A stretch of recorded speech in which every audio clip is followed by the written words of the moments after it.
Bonsoir à tous et bienvenue dans Planète Locale, l'émission de BFM Marseille-Provence consacrée à l'actualité écologique dans notre département. Notre invité aujourd'hui, c'est Claire Pitollat. Bonsoir. Bonsoir. Députée des Bouches-du-Rhône, vous êtes également présidente du Conseil national de l'air. Comment dépolluer notre air provençal? On en parle dans un instant avec nous. Avant cela, Julie de Gomette. Bonsoir Julie. Bonsoir Sophie. On commence avec toi et l'actualité écologique de la semaine.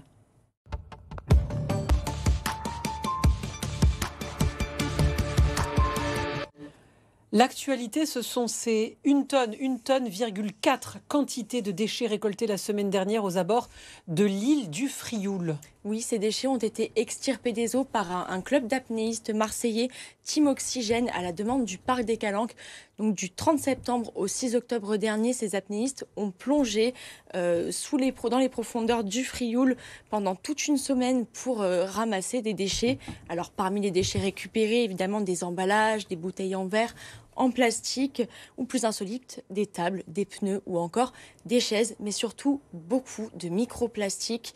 Alors que vont devenir ces déchets? La plupart seront triés et recyclés et le reste ira dans une benne de la métropole. Et le constat est aussi alarmant pour la biodiversité marine, hein. Oui, puisque la mission de Team Oxygène n'était pas seulement de ramasser les déchets, mais surtout de dresser des observations concernant la biodiversité dans les îles, autour des îles du Frioul.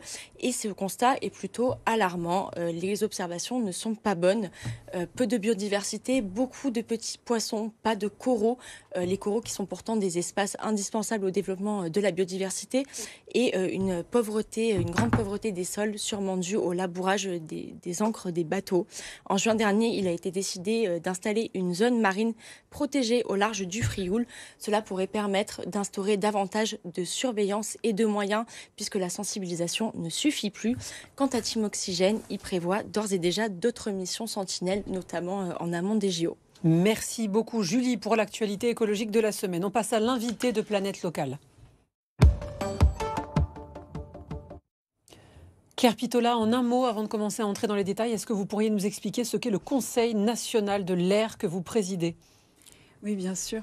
Le Conseil national de l'air, donc c'est une instance de concertation et de consultation qui peut s'auto-saisir ou être saisie par le gouvernement pour rendre des avis. Et cette instance, en fait, elle est plurielle. Elle regroupe en fait l'ensemble des acteurs, enfin une représentation de l'ensemble des acteurs de l'air sur le territoire. Donc ça va être des acteurs économiques, industriels, des acteurs d'État, de collectivités, des associations, des experts qui vont pouvoir en fait partager sur toutes les politiques publiques que mène la France sur l'air et rendre des avis qui vont pouvoir aussi faire ressortir des sujets émergents.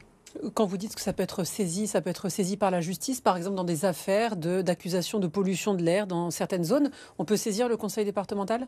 Le Conseil national, pardon. Par le gouvernement. Gouvernement. C'est le gouvernement en fait qui peut saisir, mais le Conseil national de l'air peut s'auto-saisir.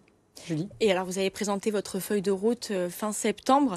Une de vos priorités, c'est la pollution dans les zones portuaires, un sujet qu'on connaît bien à Marseille. Qu'est-ce que vous préconisez au niveau du Conseil national de l'air pour limiter la pollution portuaire ? Oui, alors la pollution portuaire fait partie des sujets en fait qui ont émergé de la part des membres. Quand j'ai pris la présidence de ce Conseil national de l'air, j'ai lancé une consultation de ces membres et l'un des sujets qui est ressorti est ce sujet-là. Il y en a bien d'autres. Il y a aussi le suivi des ZFE. Il y a le suivi en fait de la pollution agricole, du chauffage au bois. Donc on a un certain nombre de sujets. Mais effectivement, étant élue à Marseille, je suis particulièrement intéressée par les sujets portuaires. Marseille est une ville portuaire et elle doit son attractivité aussi à une activité maritime qui sera respectueuse de l'environnement et de la santé des populations.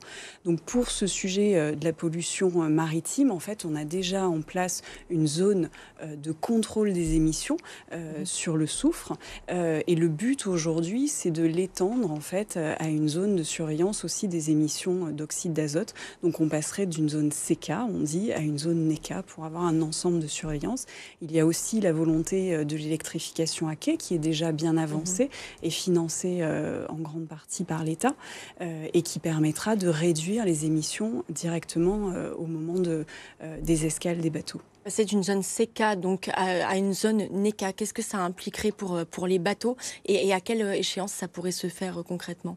Alors, c'est plusieurs actions qui permettent de réduire la pollution d'un trafic maritime. On va retrouver en fait ce qu'on a sur la plupart finalement des industries. Ça va être de changer les motorisations, changer les carburants, apporter en fait un appoint d'énergie avec de l'énergie renouvelable. Donc là, on a le vent, le vélique, faire aussi de l'efficacité énergétique. Et toutes ces solutions-là, en fait, se combinent.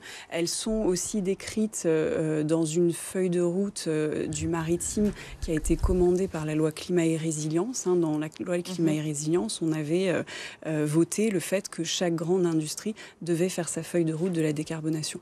Donc en fait, c'est une somme d'actions qui vont permettre de réduire les émissions portuaires.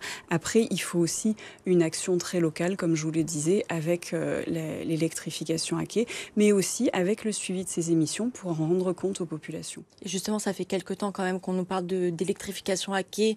Vous dites qu'on a cette zone CK depuis quelque temps. Est-ce qu'on peut déjà faire un bilan de ce que nous ont apporté en termes de baisse de la pollution ces mesures ? Alors, le port de Marseille a fait un premier retour dans ses instances, conseil de surveillance et conseil de développement, sur des études qu'il a menées avec le pôle mer. Pour ma part, j'en ai eu une première ébauche et je rencontre bientôt Christophe Castaner, le président du port, pour qu'il puisse m'en faire le détail.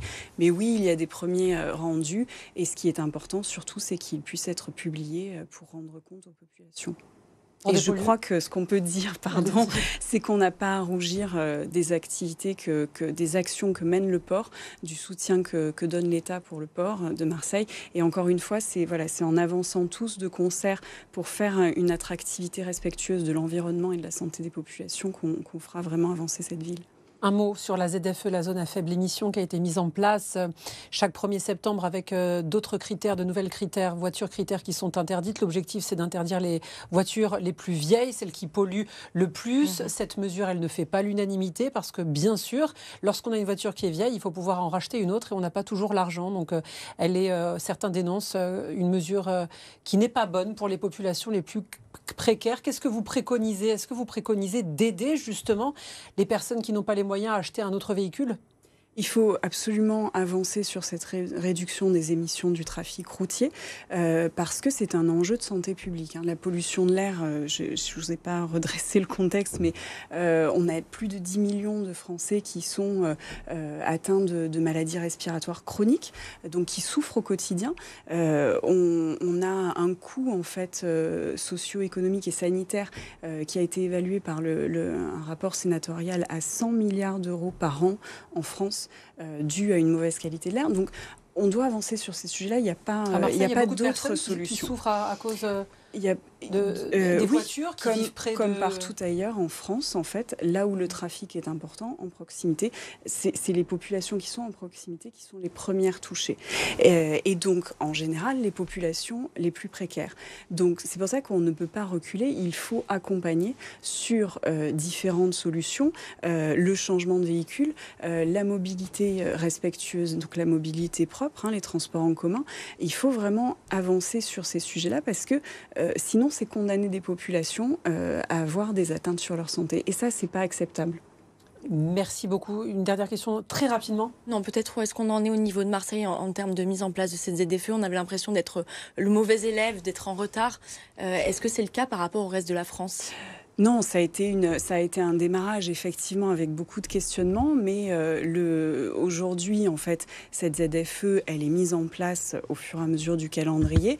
Les contrôles sont menés. Alors il y a eu une première tolérance dans les premiers mois parce que il faut que les populations s'habituent, mais il y a aussi la possibilité bien sûr à chaque fois aux collectivités de solliciter le gouvernement pour avoir un accompagnement et c'est bien la volonté du ministre Christophe Béchu. Merci beaucoup Claire Pitollat d'avoir répondu à nos questions. On passe à l'objet écologique de la semaine, Julie, que tu nous as déniché.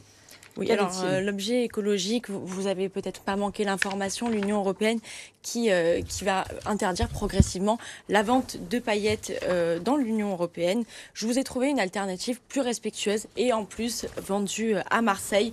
Donc ce sont des paillettes biodégradables fabriquées par le bar à paillettes à Marseille. Je ne sais pas si on les voit à la caméra. Donc le bar à paillettes, c'est une entreprise qui a été fondée par une maquilleuse professionnelle, Florence Karamanolis pour ne pas la nommer, et qui avait anticipé cette interdiction. Elle propose donc 2 gammes de paillettes biodégradables, des paillettes biodégradables à 80... Ah oui, alors attention, parce que ce sont des paillettes libres, donc ça part un peu dans tous les sens. Voilà, donc des paillettes biodégradables, pour certaines à 92%, pour d'autres à 100%. Alors, le prix à payer pour cette capacité à se biodégrader, c'est que les paillettes sont un peu moins brillantes, mais bon, c'est le moindre prix à payer pour ne plus rejeter de microplastiques dans l'environnement. Alors, il faut savoir que le bar à paillettes se fournit auprès d'une entreprise anglaise qui s'appelle BioGlitter et qui fabrique ces paillettes en Allemagne. L'enrobage est fabriqué à base de gomme laque, une sécrétion résineuse sécrétée par les jeunes insectes quand ils quittent leur arbre. Il fallait y penser. Et le reste, donc, c'est de la cellulose de plante qui se dégrade plus particulièrement dans l'environnement. Et donc, c'est en vente sur le site du bar à paillettes. Vous pouvez y penser pour vos maquillages de fête de fin d'année, par exemple. Tout à fait, en doré ou en argenté. Merci beaucoup. Merci Julie, merci Claire Pitola d'être venue sur le plateau de Planète Locale. Vous restez avec nous.